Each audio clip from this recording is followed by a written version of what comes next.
Então agora a gente vai falar sobre Levítico capítulo 6. O que acontece em Levítico capítulo 6? A gente viu no capítulo 1, capítulo 2, capítulo 3, capítulo 4 e capítulo 5, 5 ofertas, né? A gente viu o holocausto no capítulo 1, a gente viu a oferta de manjares no capítulo 2, a gente viu a oferta pacífica no capítulo 3, a gente viu a oferta pelo pecado no capítulo 4 e a gente viu a oferta pela culpa no capítulo 5. Só que esses 5 capítulos, eles nos foram dados com a visão do ofertante. Então, a gente viu do ponto de vista do ofertante. O que o ofertante tinha que fazer? O que o ofertante tinha que ofertar? Como que o ofertante tinha que fazer? Então, o capítulo 1 até o capítulo... A paz, boa noite, Deise. A paz, boa noite, Pati. Amém. Então, do capítulo 1 até o capítulo 5 do livro de Levítico, foi a visão do ofertante. Porque a gente vai ver que agora no capítulo 6 vai falar a mesma coisa, vai falar sobre as mesmas ofertas, né? Porém, agora no capítulo 6 e no capítulo 7 é pela perspectiva do sacerdote. Porque o que acontece, né? O ofertante tinha um dever ali ao ofertar. Nós vimos isso no capítulo 1 ao 5. Agora vai falar qual é o dever do sacerdote, no capítulo 6 e 7. Em cada oferta, qual que é o dever do sacerdote? Como que o sacerdote tem que se vestir? O que o sacerdote tem que fazer? O que é parte do sacerdote e o que não é? Então, capítulo 6 e 7 fala sobre as mesmas ofertas que a gente viu do capítulo 1 ao 5, só que pelo ponto de vista dos sacerdotes. Então, para a gente reprisar aqui, já que a gente vai ver agora no capítulo 6 e 7, mas por outro ponto de vista, então eu vou reprisar rapidamente as ofertas. A gente viu o holocausto no capítulo 1, holocausto, né?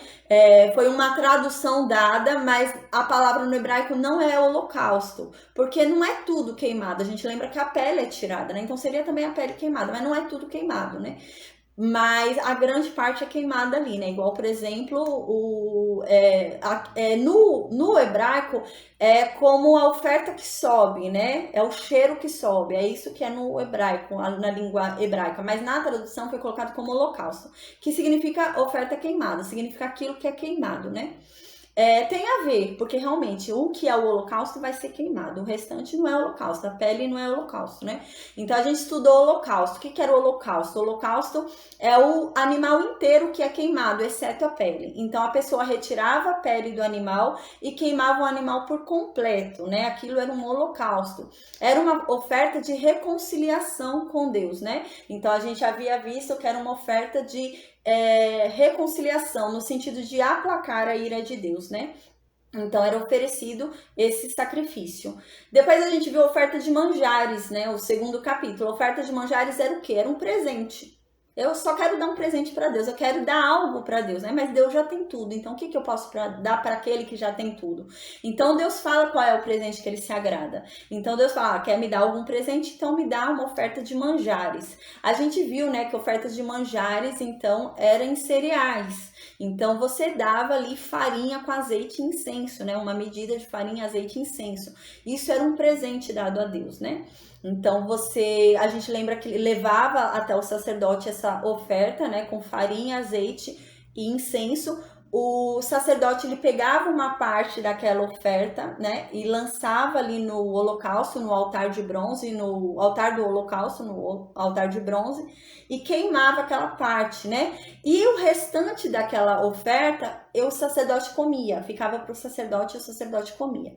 Aí a gente viu a terceira oferta. A terceira oferta do capítulo 3 é a oferta pacífica, né? O que era a oferta pacífica? É quando você quer ter paz, é um acordo de paz, né? Como era feito na época. Na época se fazia muito acordo de paz.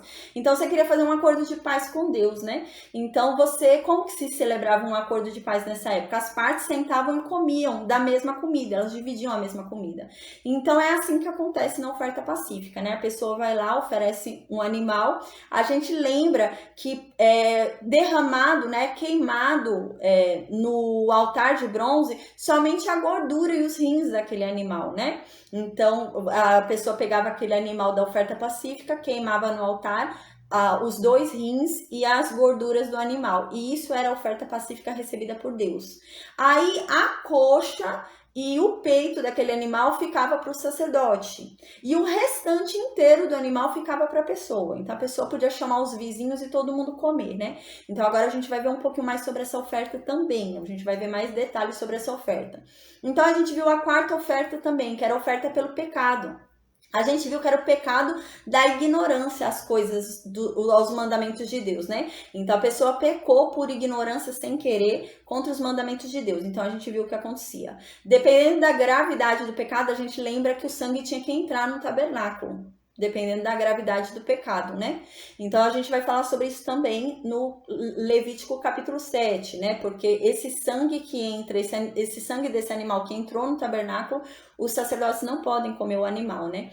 Mas todo animal oferecido pelo pecado, que não entra o sangue no tabernáculo, os sacerdotes têm que comer. Eles são obrigados a comer, eles devem comer. Porque aquilo representa que eles estão comendo o pecado daquela pessoa, como se fosse isso, né? Eles estão intermediando, eles estão trazendo para si o pecado daquelas pessoas e uma vez por ano, um sacerdote vai entrar ali no Santo dos Santos e vai ter esse pecado, né, levado, vai ter esse pecado perdoado. Então eles tinham que comer. Então depois disso a gente viu no capítulo 5, foi o último estudo que a gente teve, a gente viu a oferta pela culpa, né? A gente viu que existe a oferta pelo pecado e existe a oferta pela culpa. Então você tem que pagar pelo pecado que você cometeu, mas há uma culpa, né? Porque a culpa é sua. Se você não tivesse agido de tal forma, não teria sido levada a cometer aquele pecado. Então há uma culpa, né? Há uma ação sua feita que se não tivesse existido aquela ação, não teria ocorrido aquele pecado. Então é culpa tua. Então você precisa tirar de você a culpa, né? Porque você pagar o pecado não limpa o seu passado, né? Nessa época.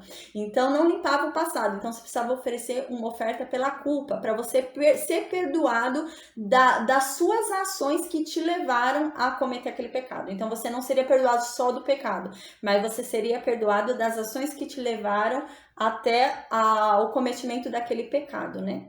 Então, por isso que eu falei no início do estudo de Levítico, que em Cristo a gente tem a perfeição de todos os sacrifícios, né? Em Cristo a gente consegue tudo isso. Todos esses sacrifícios, essas ofertas que tinha aqui, em Cristo hoje são feitas. Ele é o sacrifício perfeito, né?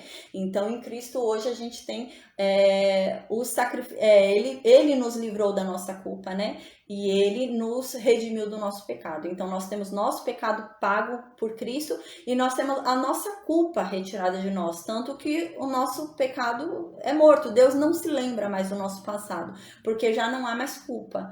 Então, em Cristo, nós temos a perfeição dos sacrifícios, tá? Então, agora a gente vai iniciar o estudo de hoje, do capítulo 6 e 7, e vamos ver quais eram os deveres, direitos, né? E como que os sacerdotes deveriam agir com relação a essas 5 ofertas que a gente acabou de falar, que a gente já viu do capítulo 1 até o capítulo 5. Só que a gente vai ver agora pela visão do sacerdote. Aí diz assim no versículo 1: falou mais o Senhor para Moisés dizendo, versículo 2: quando alguma pessoa pecar e cometer ofensa contra Deus e negar ao seu próximo o que este lhe deu em depósito ou penhor, ou roubar, ou tiver usado de extorsão para com seu próximo, né? Então aqui é uma pessoa que a pessoa recebeu algo em confiança, né? A gente já tinha visto isso, né? Que podia acontecer da pessoa ir viajar e deixar o seu rebanho aos cuidados do vizinho, né? Por exemplo, deixava lá sua ovelha aos cuidados do seu vizinho.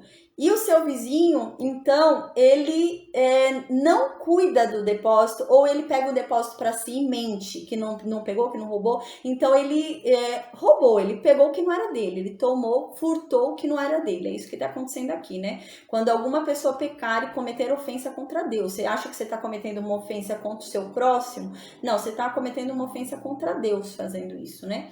E negar ao seu próximo o que este lhe deu em depósito, né? Então, a pessoa foi lá, te deu em garantia para você guardar um dinheiro para ela, né? Ela ia viajar, a casa ia ficar sozinha. Então, ela te deu um dinheiro para você guardar para ela até que ela voltasse. Quando a pessoa volta, a pessoa não quer devolver o dinheiro. Só fala, ah, não, vou devolver mais não, agora o dinheiro é meu, né?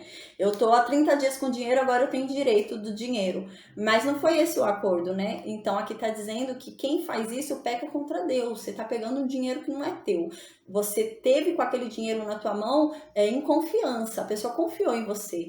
Então isso é um pecado contra Deus. Aí aqui diz, se você não devolver, né, negar ao seu próximo o que ele deu para você em depósito, em penhor, ou roubar, né? Ou tiver usado de extorsão para com seu próximo, né? Então, ou você vai e rouba o bem do seu próximo, né? O dinheiro do próximo, ou você começa a extorquir, né? Começa a chantagear e começa a pegar dinheiro da pessoa. Isso não é certo. Aí aqui tá dizendo no versículo 3, ou que tendo achado perdido, o negar com falso juramento, a pessoa tá lá, perdeu o celular, né? Hoje, falando pra hoje, nessa época não tinha celular. Mas a pessoa tá lá, perdeu o celular, você achou o celular da pessoa. E a pessoa fala, gente, eu perdi meu celular, alguém viu meu celular, alguém viu meu celular. E você sabe que o celular é da pessoa, você tá com o celular ali, a pessoa descreveu como é o celular, você fala, não, não vi não achei seu celular. É isso que tá acontecendo aqui, né? A pessoa perdeu algum bem dela e ela tá falando que ela perdeu, ela descreve o bem, tá falando que perdeu o bem, o outro achou o bem e não fala que achou. Ele nega que achou o bem. Ele fala, não, não achei, não vi, nem vi esse bem, né? Então isso é pecado. Aí aqui diz então no versículo 3, ou que tendo achado perdido, né? E o negar com falso juramento. Além de negar que achou, ainda jura que não achou, né? Nessa época era muito comum jurar, né? Se jurava muito, né? Por isso que Cristo vai falar mais pra frente, né? Na verdade, o que agrada a Deus não é o juramento, mas que a pessoa seja sincera no falar, e o sim dela seja sim, e o não dela seja não. Ela não precisa jurar por alguma coisa, mas que a palavra dela tenha valia, né? Que ela fale e a palavra dela seja o suficiente. Não precisa provar nada, não precisa jurar para provar que tá falando a verdade. Então é nesse sentido, né? Mas antigamente se jurava muito. Então oferecia-se muito juramento. Então a pessoa ia ali jurar dizendo que não viu esse bem perdido, né? Então continua. Ou fizer alguma outra coisa de todas que o homem costuma pecar, né? Então aqui já generalizou total. Então, cometer algum pecado das coisas que é costume do homem pecar, né? O homem peca mesmo, cometer algum pecado. Então, no versículo 4 diz, será então, né, que tendo pecado e a pessoa ficado culpada, né? Então a pessoa pecou e ela é culpada por ter pecado, porque ela fez alguma atitude que a levou até aquele pecado. Então ela tem culpa também. Então há uma culpa e há um pecado. Então, tendo ela pecado e ficado culpada, ela deve restituir aquilo que ela roubou, né?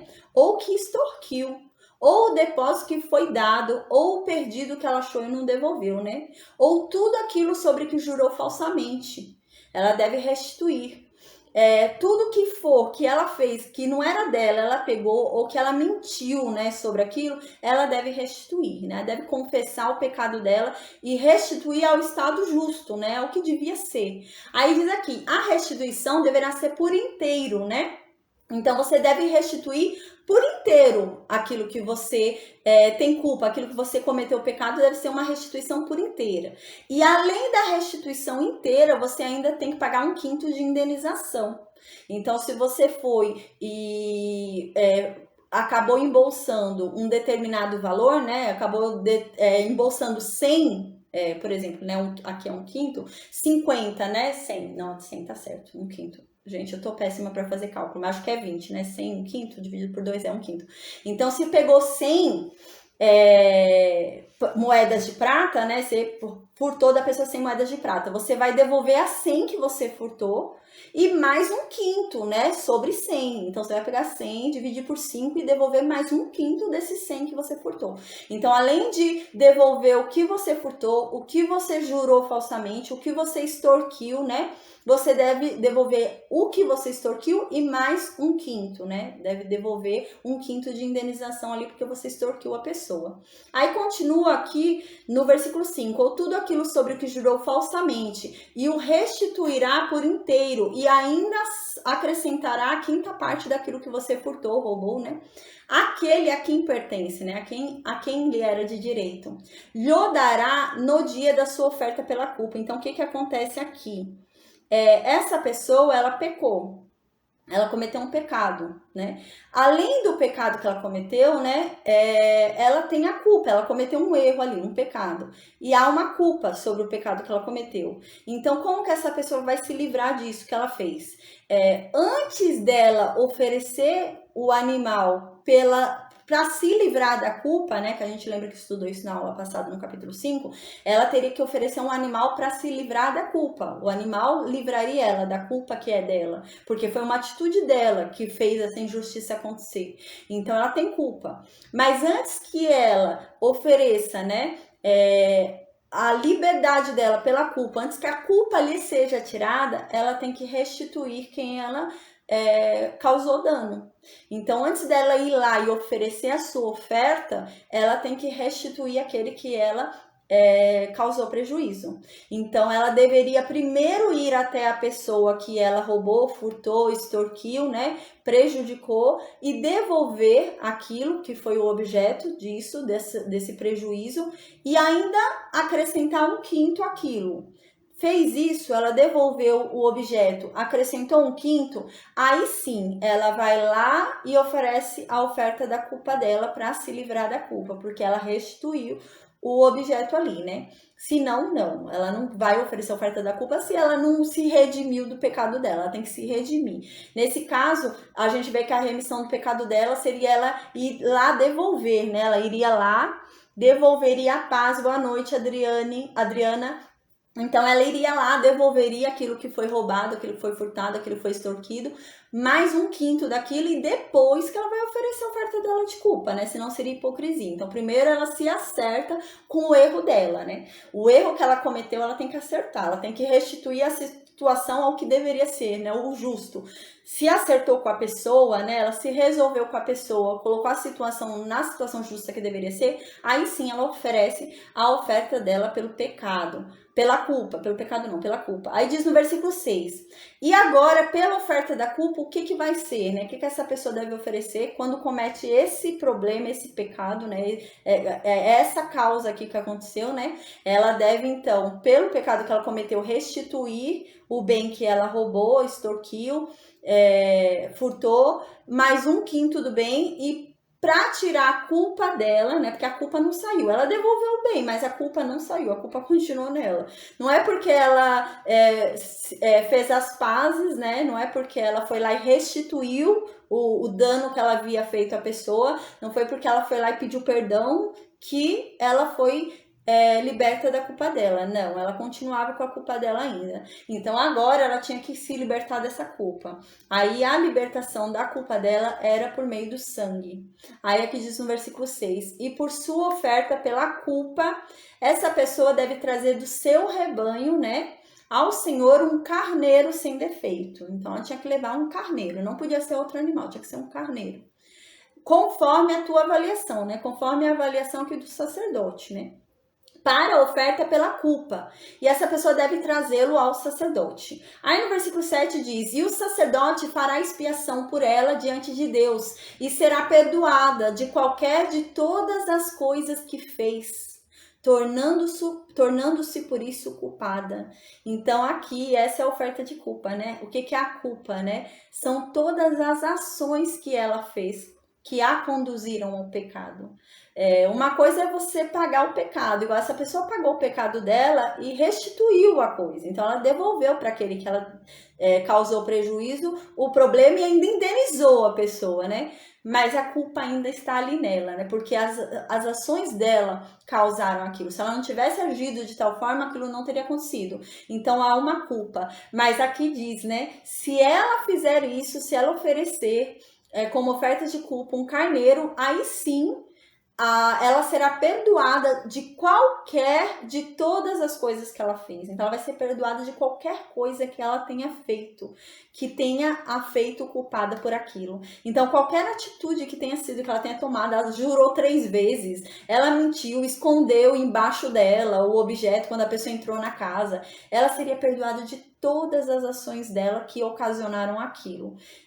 mediante esse sangue, né? Esse sacrifício aqui desse carneiro, né? Então isso já apontava a Cristo, né? Que foi o que eu falei. A gente sempre que lê o Velho Testamento, a gente tem uma menção a Cristo, sempre há a menção a Cristo. É essa a revelação, né? A revelação de Deus vem se mostrando, vem se abrindo, vem se apresentando, né? Então aqui já era um reflexo que Cristo realmente faz isso. Cristo faz isso por nós, né? Ele nos liberta da nossa culpa, né? Ele levou consigo a nossa culpa, né? Ele tirou de nós a nossa culpa. Hoje já não há mais culpa sobre nós. Nosso passado, né, foi apagado, né? Então hoje já não somos, não há um pesar sobre nós por todas as coisas que nós fizemos e nos levaram ao pecado, porque foram perdoadas. Então todas as ações ruins que nós fizemos e nos levaram a um pecado, não só o pecado foi perdoado, mas as nossas ações, né? Porque às vezes a gente se culpa muito, se eu não tivesse agido assim, né? Mas não, o evangelho de Cristo é um evangelho de perdão, né? Por isso que são boas novas, são boas notícias, né? Para quem crê, para quem crê e é salvo, são boas notícias. Então a gente foi perdoado das nossas ações ruins, né? Às vezes a pessoa não entende isso, mas ela foi perdoada, né? Em Cristo, né? Renascendo em Cristo ali pela fé, crendo, seguindo o evangelho ali de Cristo, né? Você é perdoado por tudo que você fez de ruim e te conduziu ao pecado. Já não há mais culpa em nós, né? Nós já não somos mais culpados. Então é muito lindo, né? Aí no versículo 8 continua. Agora a gente vai ver algumas informações adicionais sobre o holocausto, do ponto de vista do sacerdote, né? O que o sacerdote tem ali, né, que fazer com relação ao holocausto. Então agora vai começar a falar quais são as obrigações, os direitos e os deveres do sacerdote com relação ao holocausto. Aí diz assim no versículo 8: disse mais o Senhor para Moisés, né? Dá ordem a Arão e a seus filhos, né, os sacerdotes e o sumo sacerdote, dizendo: esta é a lei do holocausto, né? Qual que é a lei do holocausto? É aquela do capítulo 1º que a gente já viu. Essa não é uma nova lei, é a mesma lei. É a lei do capítulo 1º. Só que agora, foi o que eu disse, vai ser mostrado pra gente a visão dos sacerdotes. Então, no capítulo 1º, nos é dado o ponto de vista do ofertante. Então, agora é a mesma lei, só que é a lei que é aplicada aos sacerdotes. Então, aqui vai falar sobre isso. Não é uma lei diferente de holocausto, é a mesma lei. Só que no capítulo 1º fala sobre o ofertante, e agora vai falar sobre o sacerdote. Então fala, esta é a lei do holocausto. O holocausto ficará na lareira do altar. Então tá falando quais são as obrigações do sacerdote. Porque quem é que coloca o holocausto no altar? É o sacerdote. Uma pessoa comum do povo não podia colocar a mão ali e colocar o holocausto ali. Ela ia morrer. Não pode, era sagrado, né? Então só quem fosse santificado podia colocar ali a mão. E eles eram consagrados a isso, santificados para isso, sacerdotes. Então, somente eles poderiam colocar o holocausto ali na lareira. Então, Deus vai ensinar, vai falar para eles agora como é que eles têm que fazer. Diz assim no versículo 9: dá ordem a Arão e seus filhos, dizendo, né? A paz, Nina, boa noite. Dá ordem a seus filhos, dizendo, esta é a lei do holocausto. O holocausto ficará na lareira do altar toda a noite até pela manhã, e nela se manterá aceso o fogo do altar. O que acontece? A gente viu que tem o holocausto, que era um holocausto voluntário, né, do capítulo 1º, que a pessoa queria oferecer ali aquela oferta, né, uma forma de reconciliação com Deus. Porém, a gente vai ver mais para frente que existiam ofertas diárias, que Deus falou pra gente lá em Êxodo, né? A gente estudou lá em Êxodo, que existiam ofertas diárias que tinham que ser queimadas para Deus. A gente vai ver mais para frente que essas ofertas diárias, elas são queimadas em holocausto também. Então, elas também vão ficar queimando ali no altar. Então, sempre tinha um holocausto ali queimando, né? Ainda que a pessoa não viesse e oferecesse um holocausto assim de reconciliação, ia ter a oferta do dia. Então, lembra aquele sacrifício que tinha de manhã e à tarde, né? A gente lembra que o candelabro tinha que ser, né? Preparado de manhã e aceso à tarde, né? E quando ele fosse preparado de manhã, ele tinha que oferecer uma oferta do dia de manhã e uma oferta à tarde, né? Que eram 2 animais, a gente lembra. E esses animais eram como holocausto, a gente vai ver mais pra frente na oferta do dia. Então sempre ficava, sempre tinha um holocausto ali, né? Então aqui tá dizendo o quê? Tá explicando para o sacerdote qual que é a função do sacerdote, o que o sacerdote tem que fazer, tá? Tá aqui explicando para ele, né? Então diz aqui, ó, o holocausto vai ficar na lareira do altar toda noite até pela manhã, e nela se manterá aceso o fogo do altar, ou seja, não pode apagar o fogo do altar. Os sacerdotes não podiam, pelo contrário, os sacerdotes eles tinham a obrigação de manter o fogo aceso. O trabalho do sacerdote não era acender o fogo, quem acendia o fogo era Deus. Mas a obrigação dos sacerdotes era manter o fogo aceso, para que o fogo não apagasse. Essa era a obrigação do sacerdote, não era acender o fogo, mas sim fazer com que o fogo não se apagasse. Então, a obrigação dele era essa. E o que Deus está dizendo aqui? Se o sacerdote chegou lá, tá tendo um holocausto, né? De manhã, e ainda não se consumiu o holocausto, o sacerdote tem que esperar. Ele tem que esperar terminar de consumir o holocausto. Ele não vai apagar o fogo ali para interromper o holocausto que está acontecendo. Ele tem que deixar. E o holocausto ele tem que queimar, né? Toda a noite até pela manhã. Deixa ele queimando até ali pela manhã. Então ele não podia mexer no fogo. Não pode se apagar o fogo. Tem que se manter, né? O fogo do altar aceso. E nela, né? Naquela lareira se manterá o fogo do altar aceso. Aí no versículo 10 diz: o sacerdote vestirá a sua túnica de linho e os calções de linho sobre a pele nua. Então aqui está explicando como que o sacerdote deve se vestir, porque senão eles podiam colocar em cima das roupas deles, né? Eles pegam a roupa do sacerdócio e colocam por cima da roupa que ele já usava no dia a dia. E Deus está falando que não, eles têm que se despir, ficar nus mesmo e colocar a roupa deles em cima da pele nua. Né? Senão eles poderiam ali colocar a roupa em cima da própria roupa dele, né? A roupa do sacerdócio em cima da roupa dele. Deus fala, não, é em cima da pele nua. E continua, e levantará a cinza. O que acontece? Terminou o holocausto acabou, né? Então, o que os sacerdotes têm que fazer? Eles têm que pegar as cinzas, eles vão ter que organizar. Antes de colocar a próxima remessa, né? Eles vão pegar a cinza que caiu. Porque o que acontece? A cinza não vão estar lá no meio, porque a gente lembra que o fogo não apaga. O fogo permanece sempre aceso. Mas havia um lugar no altar que as cinzas paravam, né? Havia uma caixinha ali onde as cinzas paravam. Então, ele podia pegar ali as cinzas. Então, ele tinha que limpar aquelas cinzas, pegar todas aquelas cinzas, organizar aquelas cinzas, né? E colocar ali junto ao altar, né? Aqui diz, ó, você vai levantar as cinzas, daí você vai pegar todas as cinzas, organizar todas as cinzas ali, né? E você vai colocar no altar, quando o fogo houver consumido, quando já tiver... Não é o fogo apagado, né? Porque o fogo não apaga, não se deve apagar. O fogo deve continuar aceso. Aqui é quando todo o animal tivesse sido consumido.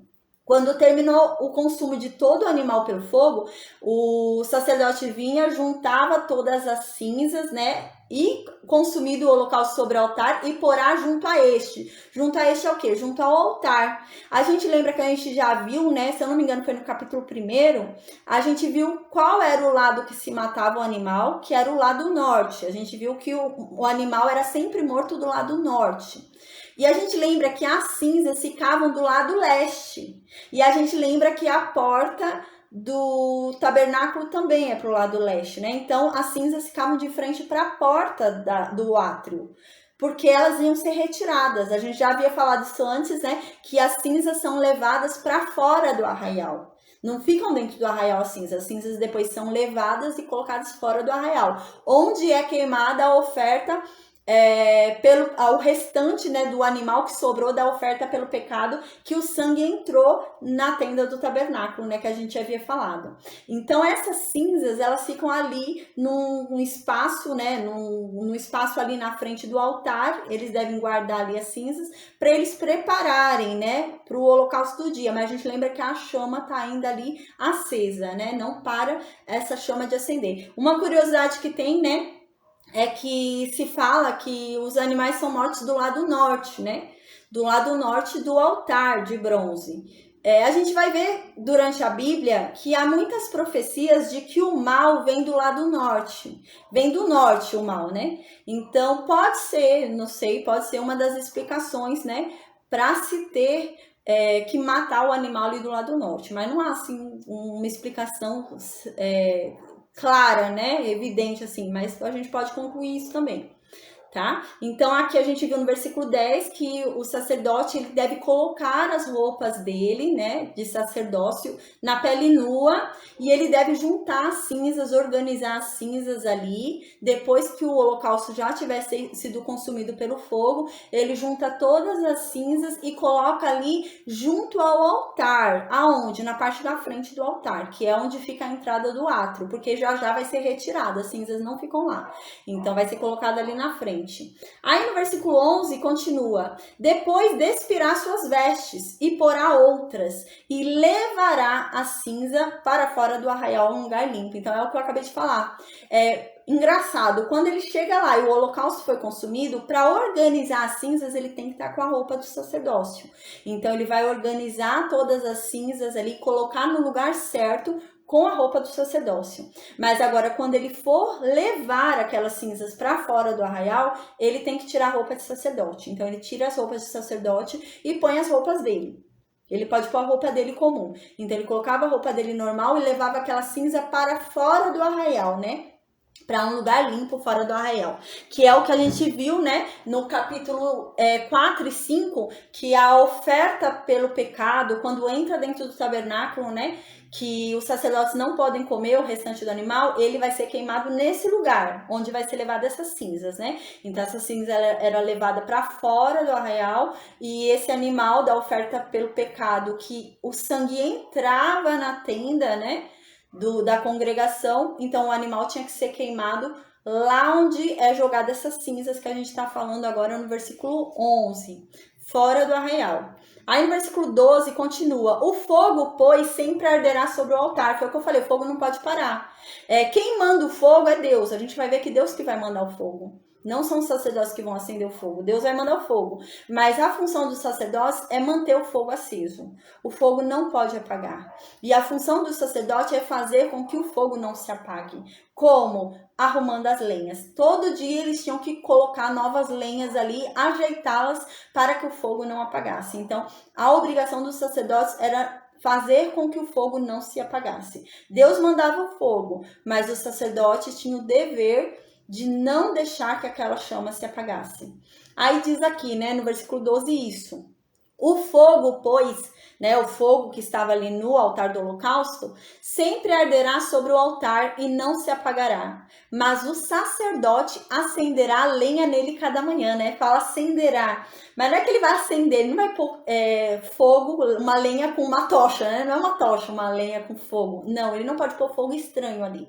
Ali é o fogo de Deus, porque Deus está recebendo aqueles sacrifícios, né? Então não é isso que quer dizer. Quando fala acender a lenha, significa que a lenha vai manter o fogo aceso.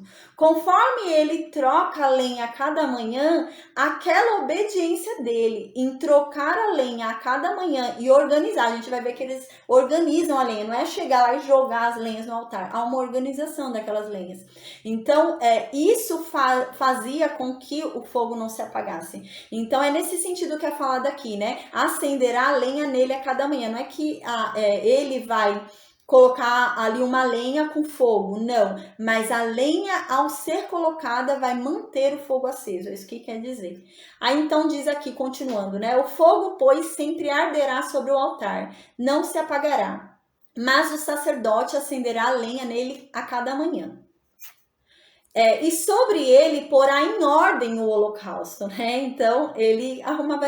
Deus gosta das coisas dele com ordem, né? Se Deus se preocupa da ordem da lenha e do holocausto, de tudo que tá ali, né? Ele gosta da nossa ordem também, que a gente faça as coisas com ordem, né?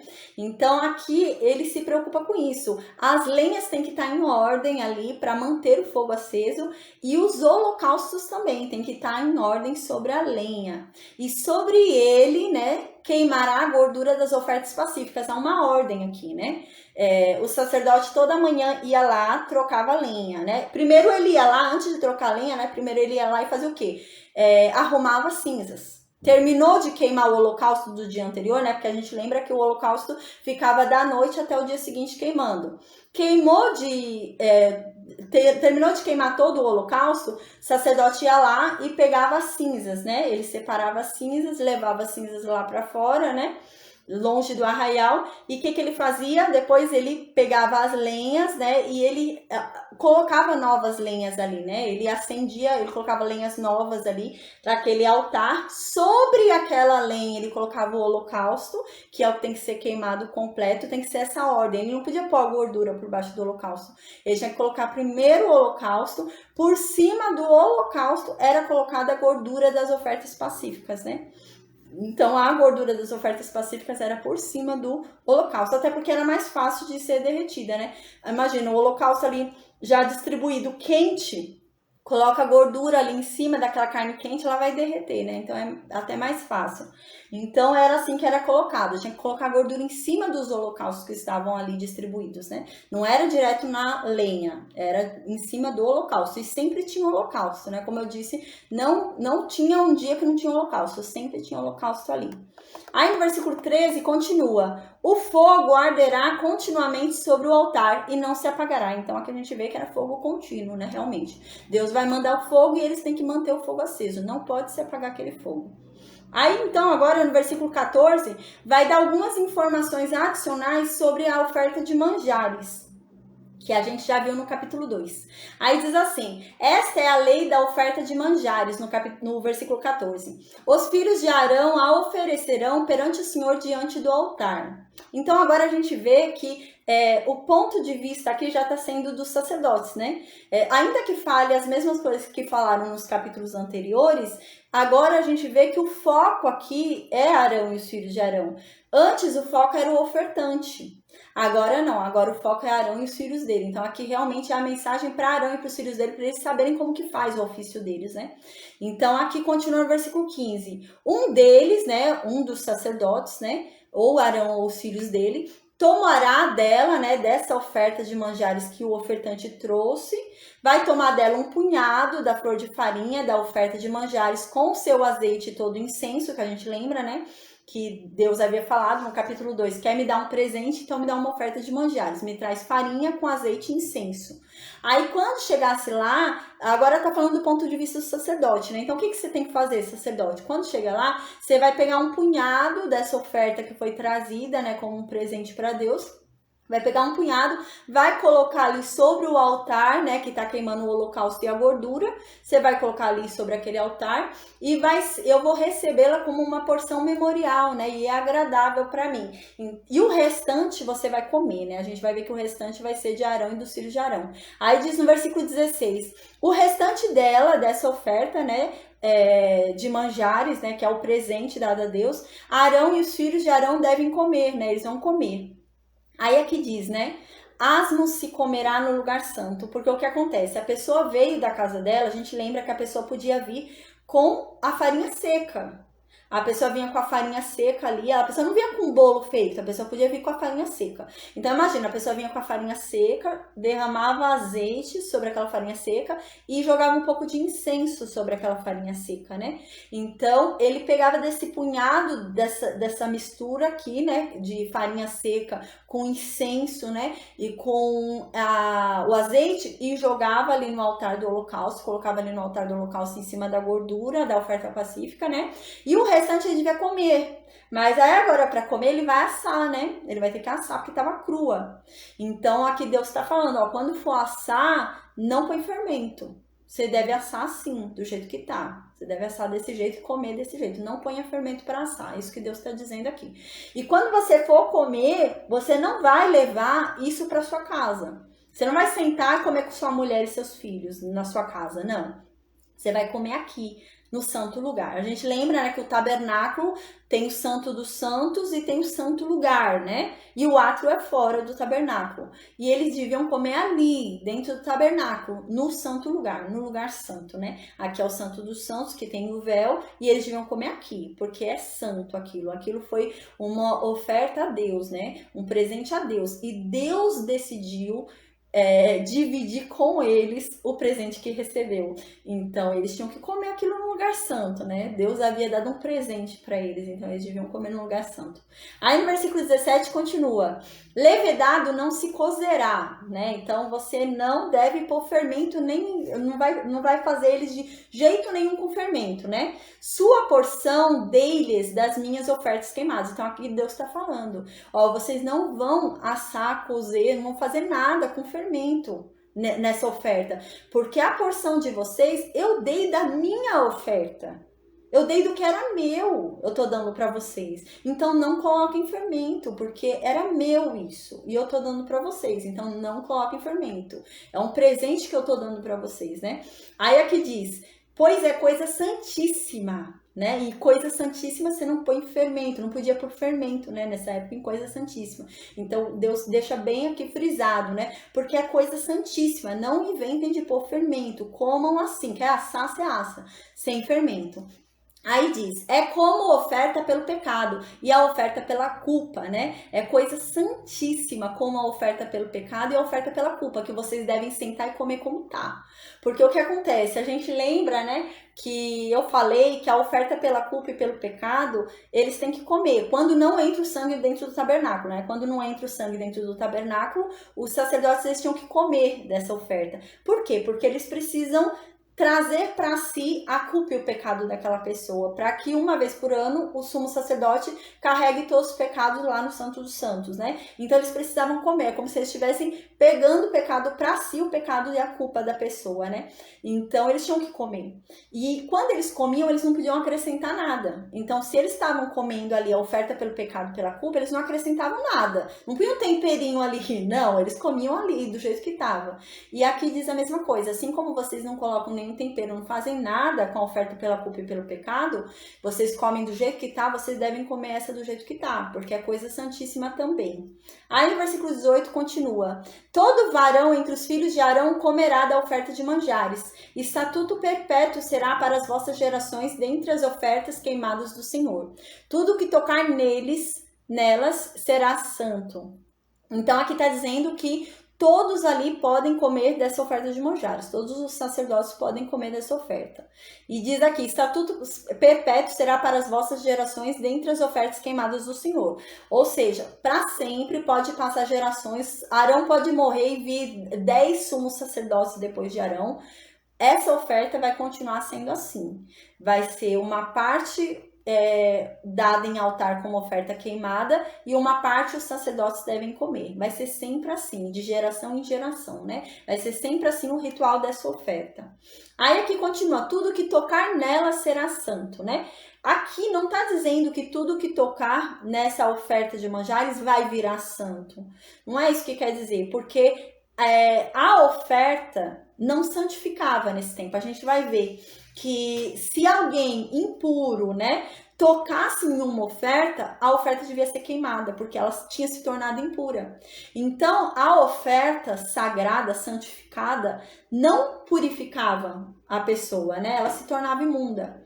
Então, aqui não está querendo dizer que o que tocar nessa oferta vai virar santo, mas está querendo dizer que só deve tocar nessa oferta o que for santo.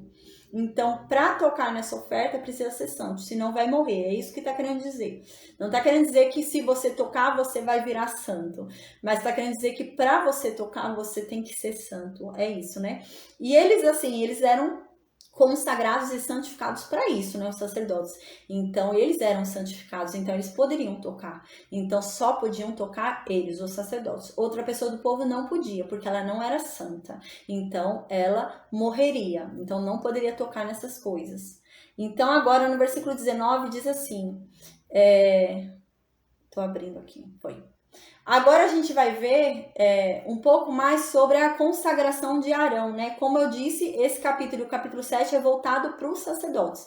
Então vai falar um pouquinho mais sobre eles, né? A gente vai ver que para eles é diferente. A oferta de manjares dele não é igual do povo, porque o que acontece? Quando o povo oferece a oferta de manjares, né? Uma parte vai para Deus e uma parte os sacerdotes comem. Só que quando o sacerdote oferece né? Ele vai oferecer uma parte e comer, sendo que ele que tá dando o presente, né? Ele vai comer parte do presente que ele tá dando. É que nem aquela pessoa que dá um presente, toma um presente de volta, né? Então, como que vai ficar na situação do sacerdote? E a gente vai ver agora como que vai ficar, então, no caso da oferta de manjares do sacerdote. Diz no versículo 19: Disse mais o Senhor a Moisés: Esta é a oferta de Arão e de seus filhos, que oferecerão ao Senhor no dia que aquele, né, Arão, for ungido. A 10ª parte de um efa de flor de farinha, pela oferta de manjares contínua. A gente lembra, né? Aqui diz a 10ª parte de um efa de flor de farinha. Flor de farinha, eu já disse, é a farinha de qualidade, farinha boa, né? A melhor farinha que tinha. Então, é a flor de farinha. E aqui diz que é a 10ª parte de um efa. O que é a 10ª parte de um efa? Eu tinha falado na aula anterior, né? Pra gente ter uma ideia, assim, de quanto seria a 10ª parte de um efa, era a mesma medida que eles tinham que pegar por cabeça do maná. E valia para eles o dia inteiro. A gente lembra que eles saíam, pegavam o maná e comiam o dia inteiro aquilo satisfazia eles e dava o dia inteiro, eles não ficavam com fome. Então é essa mesma medida. A mesma medida que eles tinham que sair e pegar de maná é a mesma medida que está sendo falada aqui, que é a 10ª parte de um efa, né? Então é a 10ª parte de um efa de flor de farinha pela oferta de manjares contínua. Quando a gente lê oferta de manjares contínua, a impressão que dá é que todo dia que tem que oferecer oferta de manjares. Não é isso que está dizendo aqui, a gente vai ver mais para frente que não é isso. O que está querendo dizer aqui? Está querendo dizer que para sempre vai ser assim, esse ritual. Não vai mudar, né? Porque senão mais para frente eles podiam falar, não, agora mudou, agora eu tenho que pegar uma parte, né? Agora não é mais como era antes, era só no início. Era só quando foi ungido os primeiros sacerdotes, né? Agora já está na 10ª geração de sacerdotes, agora não precisa mais, a gente pode comer, né? A oferta de manjares que a gente está oferecendo. Então aqui Deus está querendo dizer que não, que perpetuamente, para sempre, vai ser essa regra para ser aplicada quando eles forem oferecer ofertas de manjares. Havia aqui uma obrigatoriedade, para um dia específico havia uma obrigatoriedade para eles oferecerem ofertas de manjares.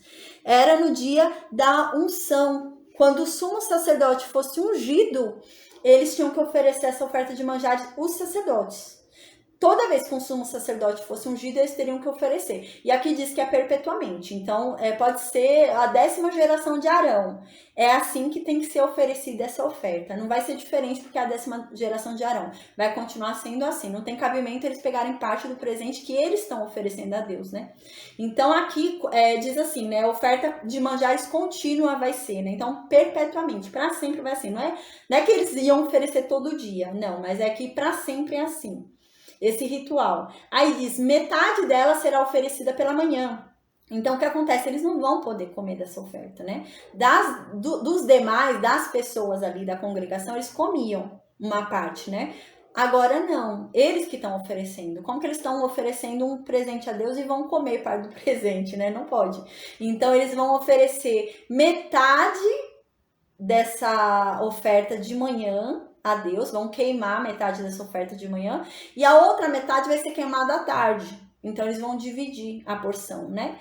Ali 10% de um efa, né? Que é a mesma quantia que eles pegavam de maná por dia. Eles vão dividir a porção, vão dar metade da porção no altar, queimar no altar de manhã, e a outra metade eles vão queimar à tarde, né? Então, agora, no versículo 21 diz: numa assadeira se fará com azeite, bem amassada a trarás. Em pedaços cozidos trarás a oferta de manjares, de aroma agradável ao Senhor. Então, eles deviam assar, né, com azeite e amassar bem aquela porção. Eu fiquei em dúvida agora se eu li tudo, o versículo 20. Eu vou ler de novo, gente, eu acho que eu não li tudo.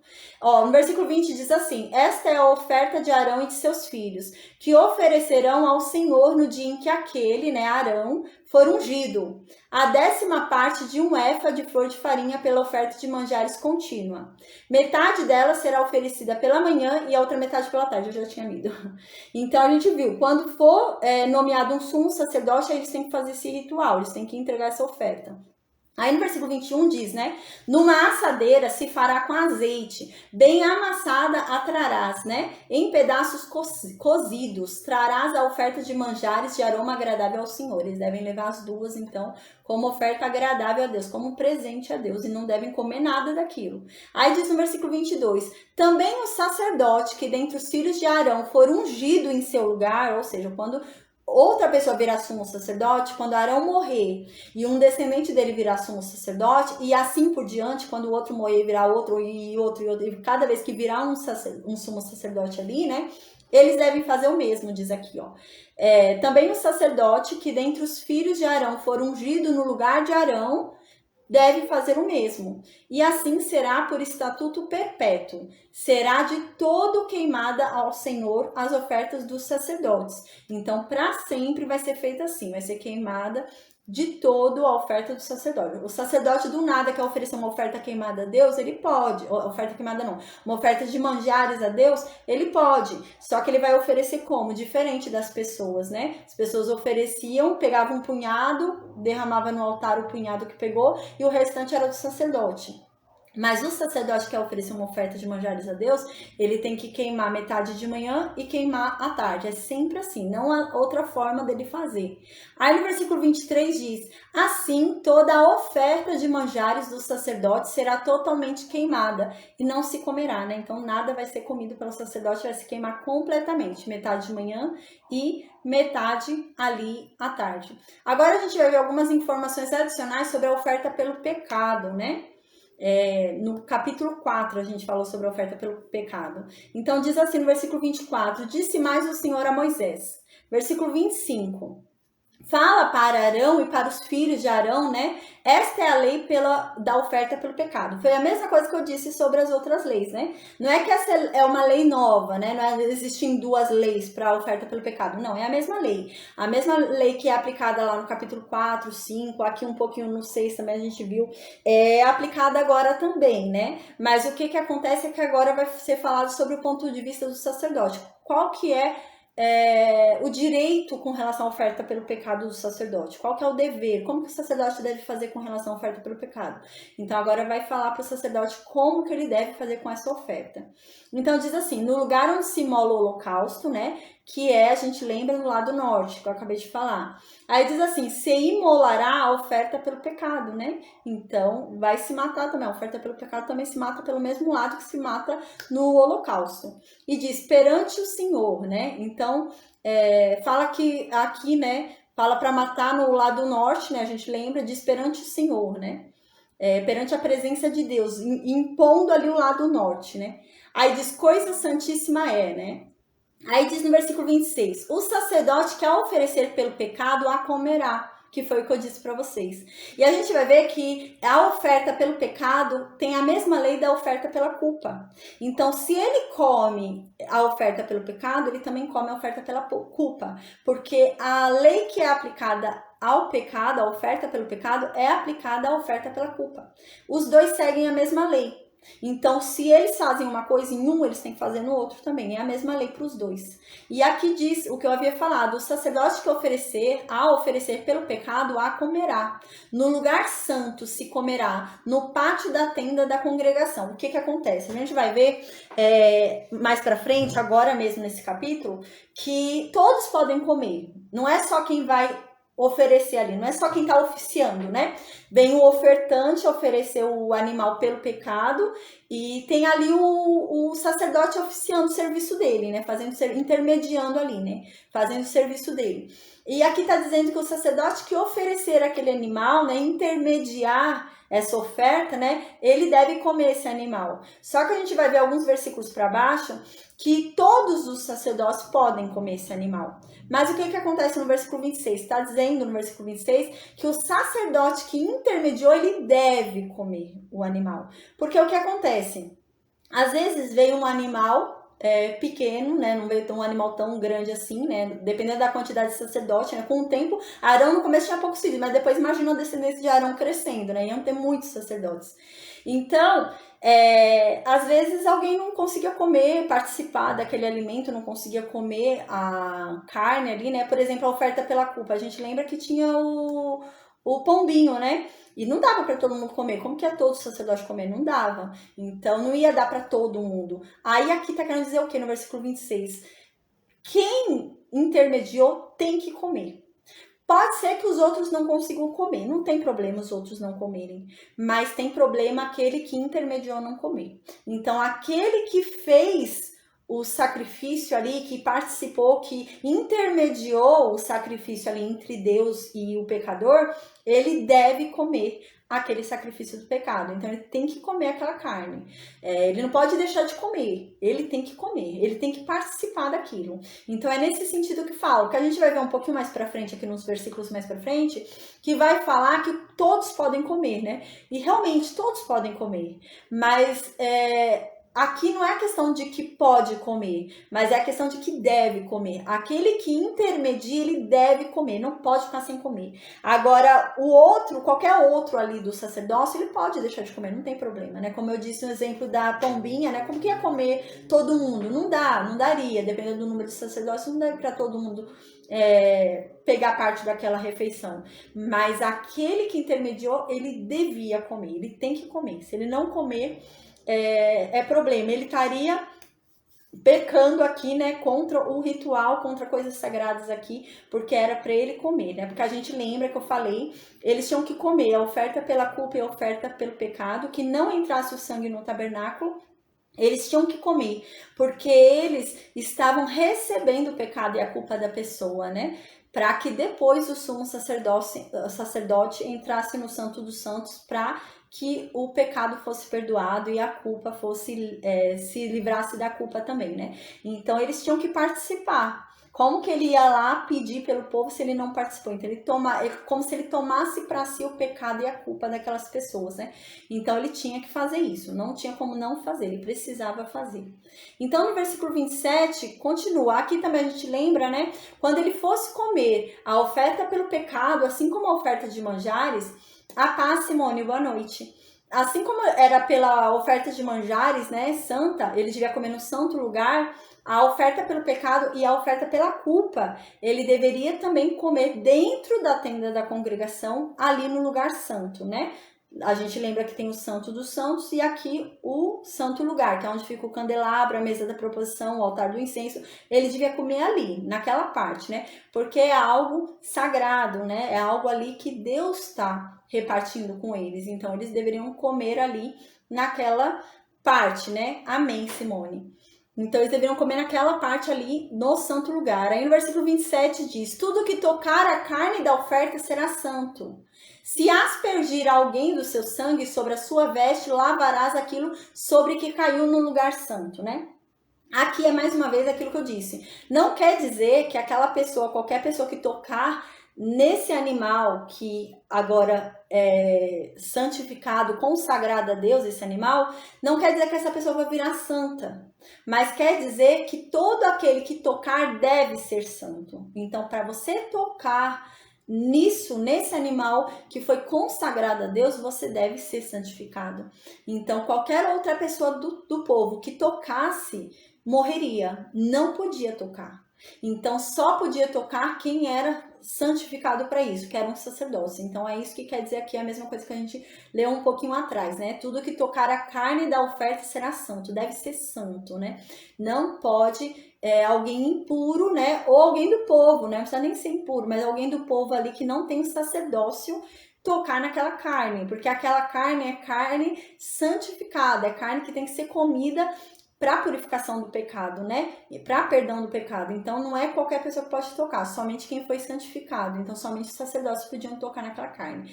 Tão sagrada era a carne, tão santificada e consagrada era a carne, que quando cortasse o animal, ele tivesse preparando o animal, o sangue do animal jorrasse e fosse na roupa de alguém, essa roupa tinha que ser retirada e tinha que ser dada ao sacerdote para o sacerdote lavar lá dentro da tenda do tabernáculo, né? Lá dentro da tenda da congregação.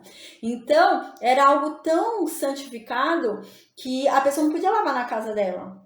Espirrou sangue na roupa dela, ela tinha que tirar a roupa e entregar para que o sacerdote fosse lá dentro, no santo lugar, lá no tabernáculo, para lavar a roupa dela, de tão santificado que era esse animal, porque foi morto pelo pecado, foi morto pela culpa, né? Então não podia se chegar perto, tomar, fazer parte desse animal quem não fosse santo. Então agora no versículo 28 continua: e o vaso de barro em que for cozida, né, esse animal pelo pecado, né, será quebrado. Porém, se for cozida num vaso de bronze, esfregar-se-á e lavar-se-á na água, né? Como o vaso de bronze ele não é quebrado, não quer dizer, a gente vê claramente que não quer dizer que o vaso de barro ele vai ser quebrado porque tem alguma contaminação, alguma coisa. Não, não é isso que quer dizer, né? Quer dizer que ele se tornou tão santo por ter recebido aquele animal, né, ali dentro, aquele sacrifício pelo pecado ali dentro, porque a carne daquele animal pelo pecado foi cozida ali dentro, né? Então ele foi santificado, né? Então ele se tornou tão sagrado que ele não pode mais ser usado. Então ele vai ser quebrado. É melhor ele ser quebrado, para que não seja mais usado. Agora o vaso de bronze, né, aí já é diferente. Aí aqui já não, já diz para se esfregar bem e lavar bem na água esse vaso para que ele possa ser usado novamente, né? Não por causa de contaminação que tem que lavar e esfregar bem, mas por causa da santificação, né? Por causa do que foi feito naquele vaso, né? Que aquele vaso recebeu algo que era sagrado, né? Foi feito ali uma separação ali para Deus, então tinha que fazer uma limpeza ali para que não se profanasse o santo, então limpava bem ali o vaso de bronze. Então, no versículo 29 continua: todo varão entre os sacerdotes a comerá, coisa santíssima é. Então, é o que eu tinha falado, né? Aqui você vê que fala que todo mundo pode comer, né? Então, fala que todos os sacerdotes podem comer a oferta pelo pecado. E realmente todos eles podem comer. Mas o único que não deve não comer, não deve ficar sem comer, é aquele que oficiou o sacrifício. Ele deve comer. Agora, se alguém ficar sem comer, não tem problema, mas aquele que oficiou o serviço, ele deve comer. É a obrigação dele comer, ele tem que participar daquele pecado que ele oficiou, que ele intermediou. Aí no versículo 30 a gente termina então a aula de hoje, diz assim: porém, não se comerá nenhuma oferta pelo pecado, cujo sangue se traz para a tenda da congregação, para fazer expiação no santuário, no fogo será queimada. Então aqui foi o que eu disse, a gente lembra, né, tem ofertas pelo pecado que a gente viu exemplos no capítulo 4, né? Quando foi pecado do sacerdote, quando foi pecado da congregação inteira e quando foi pecado da autoridade do povo. Nesses 3 tipos de pecado, o sangue entrava lá no tabernáculo, né? Então, quando o sangue entra no tabernáculo, o sacerdote não pode comer da oferta pelo pecado, né? Igual, por exemplo, a oferta pelo pecado de uma autoridade do povo. Não foi o sacerdote que pecou, é uma pessoa, né? Uma autoridade do povo pecou.